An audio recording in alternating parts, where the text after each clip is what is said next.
शेर बहुत जख्मी है, शदीद जख्मी है। उसके जिस्म में चारों तरफ से तीर व्यवस्था हैं, भल्ले मार रहे हैं लोग और पुलिस। भागते भागते वो थक चुका है और अब वो बेहाल हो गया है। अब उसके अंदर ताकत नहीं रही लड़ने की। जी हाँ, ये बात किसी ने सही कही थी कि जानवर जो होता है न्यूट्रल होता है। मुझे अपने कप्तान की बात याद आ गई। कप्तान, तुम पर इतना बुरा वक्त आ गया कि तुमने घर की चीजें बेचनी शुरू कर दी। क्या जरूरत थी?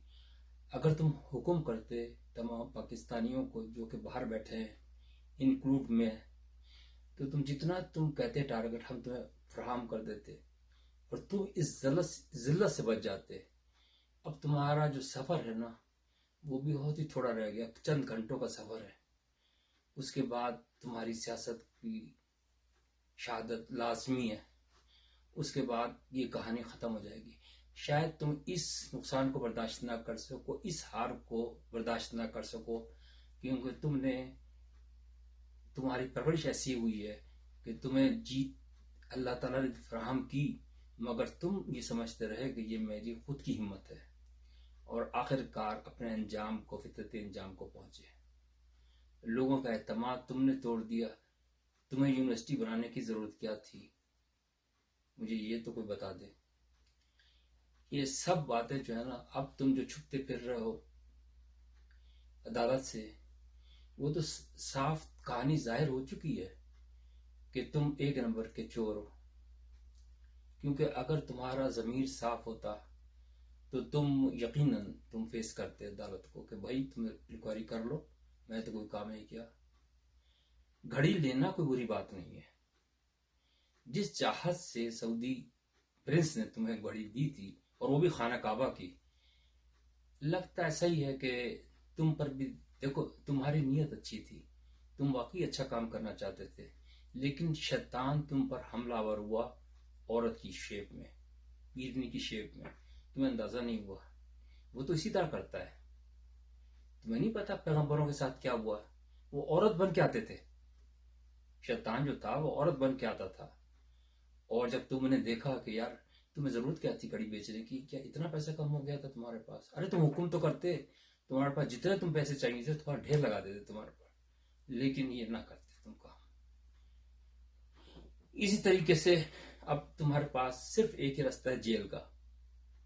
अब तुम आराम से जेल में रहना और तुम जमीर के कैदी बन के रहोगे।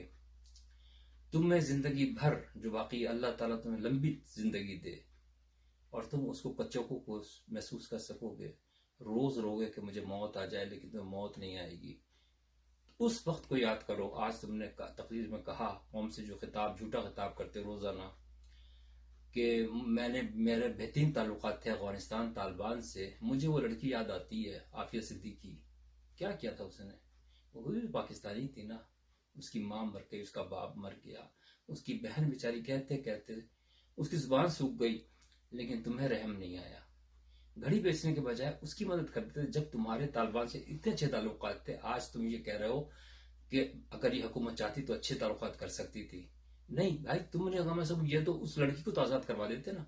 वो तो सारे कैदी आजाद हो गए उनके, तालिबान के सारे कैदी अफगानिस्तान के। और तुमसे एक मुंह से बोला नहीं गया, हालांकि तुमने कमिट किया था। याद है तुम्हें? अब तुम्हें जेल के अंदर वही बातें याद आएंगी कि काश मैं उस लड़की की दुआ ले लेता।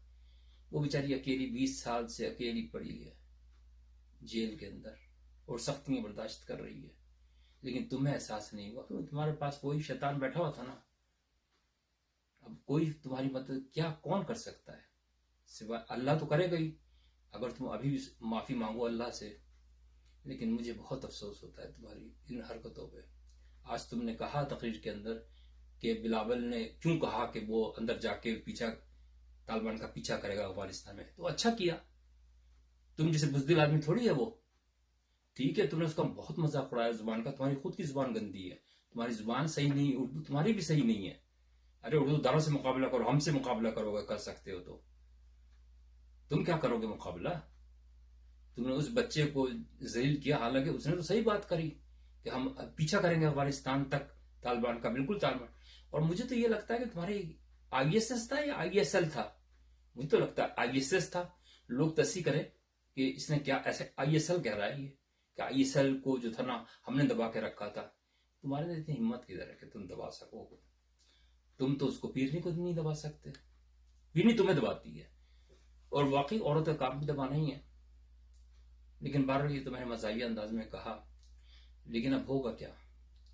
होगा ये कि सख्त इम्तहान है तुम पर। अब ये सिर्फ चंद घंटे रह गए हैं। ये मैं सिर्फ आखिरी वो बता रहा हूं कि तुम्हें चंद घंटों से पहले अब तुम तड़पोगे। अब तुम खत्म हो चुके हो। अब तुमने हथियार फेंक दिए।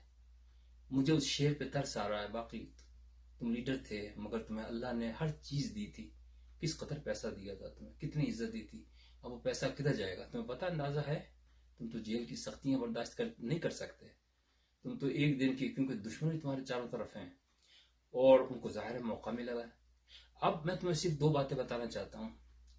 एक है डॉक्टर गिल, उन्होंने बड़े गुल खिलाए। अब वो बैठ के खुसरों की तरह मेकअप करके बैठते हैं और वो रोजाना जो है ना तुम्हारी हिमायत करते हैं। वो किस लिए हिमायत करते हैं? तुमने कभी सोचा? तुम्हें सबसे बड़ा ड्रॉबैक ये है कि तुम्हें इंसान की पहचान नहीं है। वो इसलिए हिमायत करते हैं कि वो अमेरिका में बैठे हैं, उनको कोई पकड़ नहीं है, इसलिए हिमायत कर रहे हैं वो। और वो उस जज की के लिए बदतमीजी का लफ्ज इस्तेमाल कर रहे हैं। और यही तो चमचगिरी है पाकिस्तान के अंदर, कि अभी भी उनको वो यकीन है कि मुझे शायद इमरान खान अगर आ जाए तो मुझे वजारत दे देगा। खूब मेकअप करके, बाल काले करके। उम्र देखो यार, हल हमारी जितनी एज है उनकी, और वो क्या पढ़ाते होंगे? अब उनका मकसद ये है कि सिर्फ यूट्यूब से पैसे कमाएं और अपनी बीवी के साथ गुलछड़े उड़ाएं, और तो कोई मकसद नहीं है इमरान खान को। हाँ, अगर वो पाकिस्तान में होते फिर मैं उनसे पूछता कि वो इमरान खान की हिमायत करते हैं या प्रेस कॉन्फ्रेंस करते हैं। तो भाइयों बहनों, अब बस वक्त आ गया है।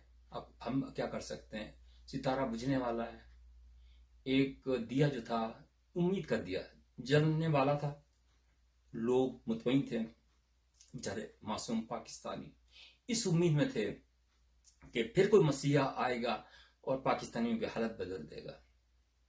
लेकिन अफसोस, तुम एक तो शैतान ने बहकाया और दूसरे तुम उसी चक्रों में पड़ गए पैसे के। यार पैसा तो कोई इतनी बड़ी बात नहीं थी। तुम तो खुद जमा करते हो ना, लोगों से अपील करते हो, चंदा लेते हो। और तो तुम अगर ऐलान कर देते ना, यकीन मानो तुम खड़े होकर ऐलान कर देते कि मेरा पैसे कम हो गए तो मुझे पैसे दे दी जाए। यकीन मानो तुमसे इतनी मोहब्बत करते थे लोग पूरी दुनिया के अंदर कि तुम्हारा ढेर लगा देते पैसों का। लेकिन अफसोस कि तुमने दूसरा रास्ता अख्तियार किया। तुमने घर की चीजें बेचनी शुरू कर दी, घड़ी बेचनी शुरू कर दी। किस कदर ज़लालत। फिर दूसरा उसका जो था ट्रस्ट जो बनाया, उसके अंदर कितने $1 मिलियन। तुम्हें क्या जरूरत थी? वो तो तुम्हें पता ही है, मलिक तो राह चलते आदमी है। वो तो लोगों को इसी तरह फायदा उठाता, उसका कोई कसूर नहीं, कसूर आपका है। दूसरा इनकेपेबल तो हो तुम्हें तो वो पता ही नहीं है कि वो जो साइबर का जो तुमने ड्रामा खेला, cyber was just a routine letter. अभी तुम उसमें भुगतोगे, तुम्हें पता ही नहीं है। मुझे तो हैरानगी होती है कि इसको मैं तो पूछना चाहता हूं बाजवा साहब से बड़ी रिक्वेस्ट करके कि आपको ऐसी क्या चीज नजर आई थी? शायद इनकम्पिटेंसी नजर आई थी, जब भी तो दिया होगा चांस। उसके अंदर तो कोई चांस ही नहीं। इससे ज्यादा चांस तो शहबाज शरीफ साहब के पास है, इनके पास इनकेपेबिलिटी है। इससे ज्यादा जरदारी साहब कैपेबल है। तो अब यही है कि ये अपने आप को बड़ा तीरखा, हर बात के अंदर ये अपने आप को सुपीरियर साबित करता है और हर बार शिकस्त खाई है। अब शेर खत्म हो चुका। अब भाई दुआई कर सकते हैं ये चंद घंटे। और ये मैं आपको प्रेडिक्ट पहले कर चुका हूं, अल्लाह ना करे ये बात हो, क्योंकि ऐसे लोग जो होते हैं, जो हार चुके होते हैं ना, हार बर्दाश्त करना बहुत मुश्किल काम है। दुनिया के अंदर लीडर और हीरो वही है जो हार बर्दाश्त करता है। हार के बाद जो जीत होती है ना, उसका मजा ही कुछ और है।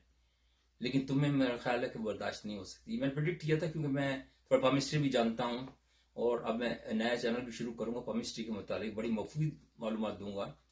तो मैंने अपने दोस्त को, पाकिस्तान के अंदर, लाहौर के अंदर है, वो मैं बताऊंगा बाद में अगर वो सही साबित हो गई। 3-4 साल पहले मैंने पेशन गोई की थी कि ये शख्स खुदकशी करेगा, कर सकता है।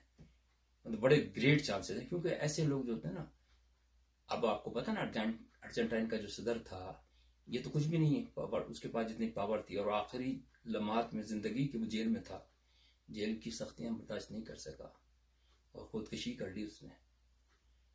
बहादुर शाह जफर, आपको पता है कि सर वो था हिंदू पाकिस्तान का सरबराह, लेकिन उस पर पड़ा था गैरेज के अंदर जहां हवा भी ताज़ा नहीं आती थी।